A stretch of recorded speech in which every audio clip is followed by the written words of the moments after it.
At the end of the 1950s, Walt Disney Animation released another instant classic. This story is about a princess named Aurora who is cursed by an evil woman named Maleficent. She then spends the next 15-ish years in hiding until her 16th birthday, where she, of course, was returned back to her kingdom and set to be wed to Prince Philip. We get an epic battle, and of course, we finish it off with a happily ever after. Sleeping Beauty is what we're talking about today, so let's do it.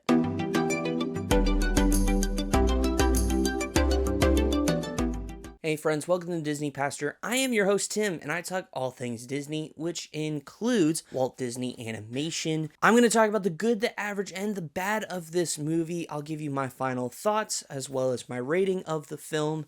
If you want to talk about Sleeping Beauty, join me down in the comments below, and we can talk more about the movie there. Without further ado, let's dive in. That's good. We got to start off with the way I pretty much have started most Walt Disney animated movies, and that is, of course, going to be the animation. One fun fact I have for all of us here with this animated film in particular is the fact that these backgrounds are done very differently than some previous Disney movies. There is a unique kind of blockiness with the backgrounds, but also in the colors as well. The colors were specifically done by Mary Blair. Now, if you recognize that name, she's done a lot of work for Disney, of course, both with Walt Disney Animation, as well as, of course, the parks. She, of course, is vital in the parts of It's a Small World and its design, as well as, of course, the big painting that is over at the Contemporary Resort in its main atrium area. And her work is just, it's so good, it's so well done, and it's done very well once again in this movie. But of course, along with that, the characters look very, very good, and the animated features that come with a Disney film are done very, very well. But of course, with the differences, it allows this film to be unique compared to not just other princess movies, but also unique in the rest of the Disney catalog. And when you compare this movie to, say, things like Peter Pan, or even films later on like Tangled or Beauty and the Beast, some of those, there is still a uniqueness that Sleeping Beauty brings, which definitely makes it stand out in the 60 plus Disney catalog. One of the other things that stands out here is the story, and whether you're 6 or 96 years old, you can kind of understand the story. This is one that's easy to follow, easy to remember, and is one that is very, very classic in terms of the Disney fairy tale arc, right? You have some emotional moments, you have some humor, some fun, you have a little suspense and action, you have a lot of romance, and of course a happily ever after, which of course is definitely a staple to Disney movies, in particular with these princess movies. So the story is very, very solid. One thing that definitely can make or break good stories is also good characters. That's also vice versa now that I think about it. But one character that easily stands out in this film is going to be Maleficent. We've had some phenomenal Disney villains over the silver era of Walt Disney Animation. The Queen of Hearts, Captain Hook, Lady Tremaine, just to name a few, all are really solid villains. But Maleficent definitely takes the Disney villain up a notch. She is absolutely fantastic. She is just evil for the sake of evil. Her laugh is something that is definitely iconic, as well as just how she looks. It's an iconic look. They mix colors very well with your blacks and purples and greens that have become staples, especially to the Disney villains, and she's just done so well, and her character is just such a fun villain to see on screen. So much so that Disney made 2 live-action spin-offs titled Maleficent. Now, granted, obviously, that version of the character is made to be a little more sympathetic than, of course, the one in Sleeping Beauty. But, of course, Maleficent is an absolute icon and is a great character. And, like I said earlier, ups the standard of Disney villains. And just as a quick sidebar on these characters, Aurora and Prince Philip are also really solid as well. Aurora's a great Disney princess. I'd easily say she's top 5 in my personal opinion. But she's just a really solid character. And Prince Philip also kind of gets to set the standard of what princes look like in the future. When we take a look at, like, say, Cinderella or Snow White and the Seven Dwarfs, we see that princes kind of take the back seat for the most part. They don't really have too much characterization. But in this one, we see a lot more time with Philip. We get a lot more of a look at to who he is as a character, and he gets a good amount of character development in this one, setting the precedent for future Disney princess movies to have, of course, the prince be a little more of a focus. And we'll definitely see that once we get into the Renaissance era of Disney movies. Another thing I will add here is going to be the music. First, I want to talk about the score. It's done quite well. I believe George Bruns does the score here, and he does a really solid job. Kind of captures the medieval feel of this movie. But on top of that, you also have some pretty solid Disney songs. Now, I will say this, that other than one in particular, I wouldn't say they're the most memorable. However, what really drives this story is, of course, Once Upon a Dream. In my personal opinion, it is easily a top 20, top 15 Disney song of all time. It's iconic in every sense of the word. It also is just one of those songs that can really just transport your mind to the feeling of once upon a time. And it is just done very well, both in its lyrics, but also just in where it takes place through the story. And it is a pivotal part throughout the entire story.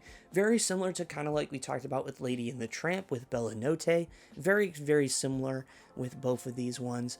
But again, this one is a absolutely iconic and phenomenal Disney song, adding again just to the amazing catalog of Disney songs. Something good, something bad, a bit of both. The humor in it of itself is pretty decent. That's not the focal point of the story for sure. And this is a lot more kind of visual gags. A lot of the humor comes from our three fairies, Flora, Fauna, and Merryweather. And it's fine for the most part. I mean, the most iconic joke of the movie is make it pink, make it blue. But other than that, it's okay. It's not great. It's not wonderful, but it does what it needs to. It adds a little bit of lightheartedness into the movie. While I always will say for Walt Disney Animation, I appreciate when they try new things. They tried something here with the gift sequencing at the beginning of the movie. We see Flora, Fauna, and Merryweather giving gifts to, of course, Princess Aurora. And they tried kind of a kaleidoscope dream vibe with the sequencing and animation here. And I will say this, it's not been done in a Disney movie since then, which adds, again, another unique flavor. So I appreciate them trying it. I don't think it necessarily works all that well for me personally.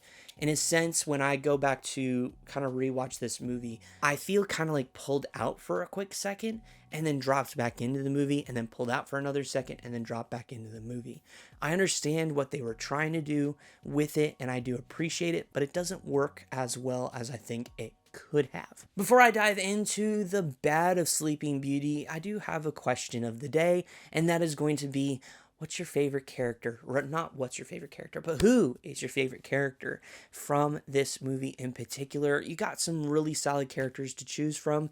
Maybe you're a Maleficent fan like me. Maybe you're a Princess Aurora fan, Prince Philip. Maybe you're a fan of the fairies. Maybe you even like King Stefan or King Hubert. I don't know, but let me know your favorite character down in the comments below. I have a really bad feeling about this. The only complaint I have with this movie is the climax feels very, very short. Now, obviously, it's not the driving focus of the story, but it does lead us into the driving focus of the story. And so the sequence here, I think is about maybe 5 minutes at the most, which for it to kind of be the climax of the story, I feel is just a bit too short. Obviously, you have like Philip kind of cutting through the thorns and Maleficent. They kind of go back and forth a little bit until she becomes this dragon.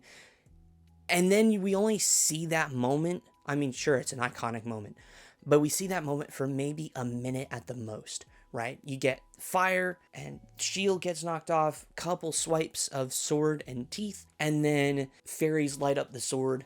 Philip throws it, Maleficent gets impaled, and then she kind of falls to the ground and is kind of vanquished there.